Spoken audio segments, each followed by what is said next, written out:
In today's video, we'll be returning to the wrecks of Guadalcanal. In this case, the American cruiser USS Quincy, the first of her sister ships to be located, by Robert Ballard in his expedition off of the island. We'll get to that, of course, after a brief look at Quincy's sinking. I have a video covering this topic, so I'll link that for a more in-depth look. The short version is that Quincy was sunk on August 9th, 1942, at the Battle of Savo Island.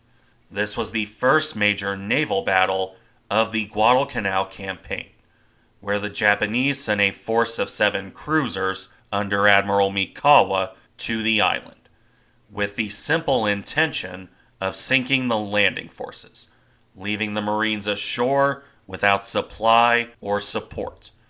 This would result in 3 New Orleans-class cruisers being caught before they were ready. Those ships were Astoria, Vincennes, and Quincy. Of the 3, only Astoria would survive the night, and she would eventually sink later that day. As for Quincy, she was battered into a flaming wreck, while Quincy returned fire, including hitting Mikawa's flagship Chokai. The cruiser was doomed. Within an hour of the action beginning, Quincy was on the bottom. She had sustained many hits from the Japanese cruisers, along with at least 3 torpedoes. This led to the loss of 370 men, with 167 wounded, and thus ended Quincy's story as the first ship sunk in Ironbottom Sound, at least until her wreck was rediscovered. As I noted earlier, this was by Robert Ballard of Titanic fame. It came 32 years ago, as of this recording, in July 1992, at a depth of 2,000 feet or 610 meters, with the wreck surveyed over the course of both July and August of 1992. The wreck they found was rough to say the least, something we can see pretty well because in a classic Ballard move, we have a painting, one showing the entire wreck from the starboard side in detail. We'll begin with the forward end. In common with her sister ships, which I've covered before, Quincy lost her bow, in this case ahead of the number 1 turret. Meanwhile, both of the bow turrets are turned out to starboard, where they last engaged the Japanese cruisers. Each of those turrets shows signs of damage. Turret 1 has a jammed barrel, while Turret 2 has a burst barrel. Quincy's crew were firing their weapons as fast as they possibly could, and that's likely where this damage came from. As for the missing bow, that's fairly common on American cruisers, likely from a torpedo hit. As we move back from there, we have the bridge, the most notable feature here being the blast shield pushed up by water pressure. We'll be seeing that and the rest of the bridge in more detail later on, but not the area directly astern where the funnels would have been located. Those are missing, which is the case on most steel shipwrecks. This is not surprising.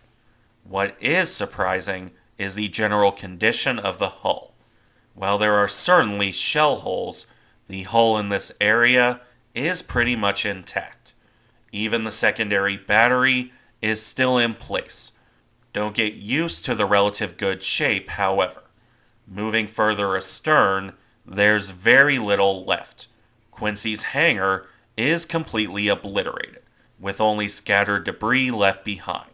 The aft superstructure is only a little bit better, most likely a result of fire damage. The aircraft catapults are also missing entirely. As impressive as that damage is, however, it's not the most notable part here. That's 100% the crushed and tilted stern itself. Exactly what caused this isn't entirely clear. Quincy suffered some severe hits in this general area. and there is clear implosion damage on the extreme stern later on. So it might be a mix of factors. Probably battle damage, implosion damage, and the impact with the bottom. That aside, let's move to the stern turret, facing dead astern in contrast to the bow pair, reportedly jammed by a shell hit as Quincy turned to engage the Japanese. Regardless, it's the most intact of the three, in spite of the shell hit and the aforementioned hull damage. As that rounds off the painting, now for the wreck pictures themselves. Since we're already at the stern, we'll start there, with the implosion damage I mentioned before. Here on the very end of the stern, looking at the pattern of the damage, I am inclined to agree with Ballard. It certainly looks like the result of an implosion. Quincy sank by the bow, so there could have been air left in the stern. Even if it isn't from an implosion, the hull is still crushed in here, at least towards the bottom. Moving up from that damage, Quincy's stern is in fairly good shape. The rusting hasn't gone terribly bad, at least when this was taken. And there's no visible shell impacts either. This is in stark contrast to Vincennes, with a shell hole right through the stern. Unfortunately, there's not much else to note here. The metal is fairly featureless, aside from the minimal rusting, and that damage. Something that doesn't change much when you move to the side. There might be a shell impact here, but the rest of the stern is pretty much the same as the last picture, with the exception of the top, where we have the remnants of Quincy's flagstaff, encrusted by marine life, but still fairly intact. Before we continue on from here, I'll detour down one more time. In this case to the seabed, where we have Quincy's prop, or screw, specifically the outboard one on the starboard side.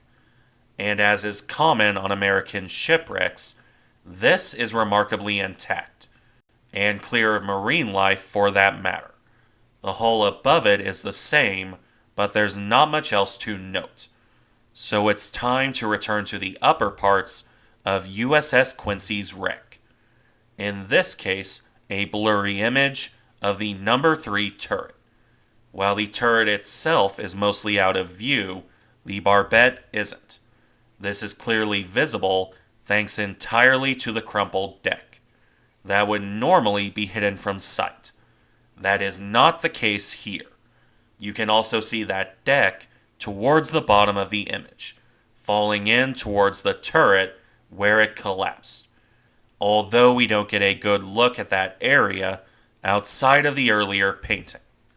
As for the debris in the front here, I'm not sure what that is.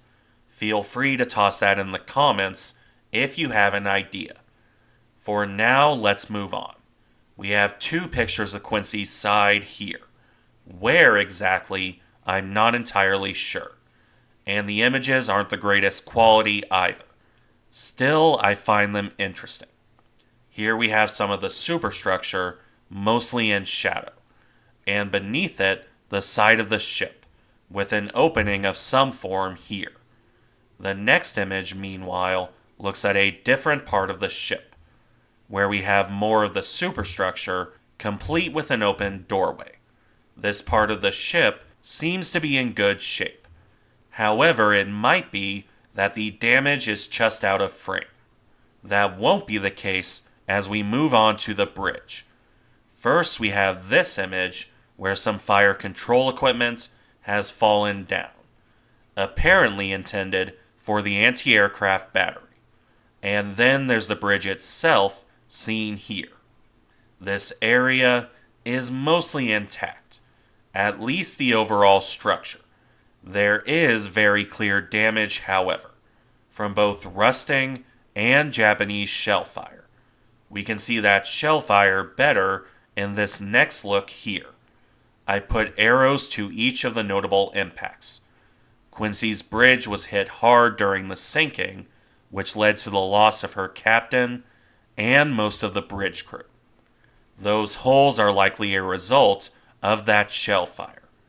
Meanwhile, there's also rusticles visible on the windows. And when you move further down, even more damage becomes apparent.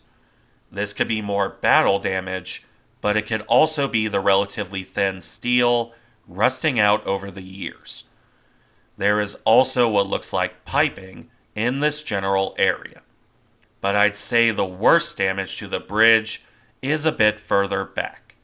That big hole is still visible here, and beneath there you can see rough metal where the bridge has started to fall apart. That's probably the roughest part, with the last thing to note on this picture being the open entrance here. That rounds things off for this area, but not the bridge itself.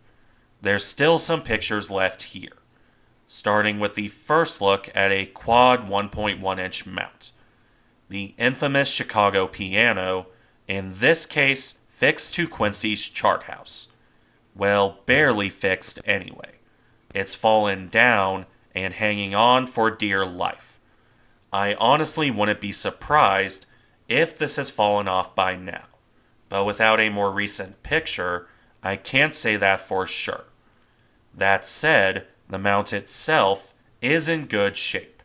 All of it seems to be in place, including the barrels, although there's not much visible of the chart house itself. As for the next picture, that's pretty much the reverse situation. Here we have a blast shield pushed up onto the bridge, instead of pushed down. This was almost certainly done by the water pressure as Quincy sank, especially as she sank by the bow. Moving down from there, we have the front of the bridge. There's not much to talk about here, really. The overall condition is better than the side, with more metal visible beneath the silt and the rust. Unfortunately, however, you can't see inside the bridge. In any case, that brings us to the final picture of this area, looking down on the bridge from above. Again, there's not much to note here, other than how shiny this protective rim still is. There's also what looks like a 20mm cannon fixed to the deck. With that rounding things off here, we've almost reached the end of the video. All that's left are 3 pictures of weaponry, starting at the stern with the pair of Chicago piano mounts. These are tilted up where the deck collapsed. They should be on the opposite sides of the stern, but with the collapse between them, the 2 mounts are very close. Not a common view, to say the least. The next shot, on the other hand, is far more common. One of Quincy's 5-inch guns pointing out over its gun shield. If you've watched my videos long enough, you've seen a few of these. Quincy's mount isn't particularly unique in this regard. A rusty barrel and mount covered in silt and marine life. So let's finish this off with a more impressive picture. Quincy's number 2 turret with the burst barrel very clear here. The turret itself isn't special. There's several others between Quincy and her 2 sister ships nearby. But that burst barrel, that is certainly special, and a striking reminder of how Quincy went down fighting to the end. Thank you for watching. Remember to like, comment, and subscribe if you enjoy the content, and I'll see you in the next one.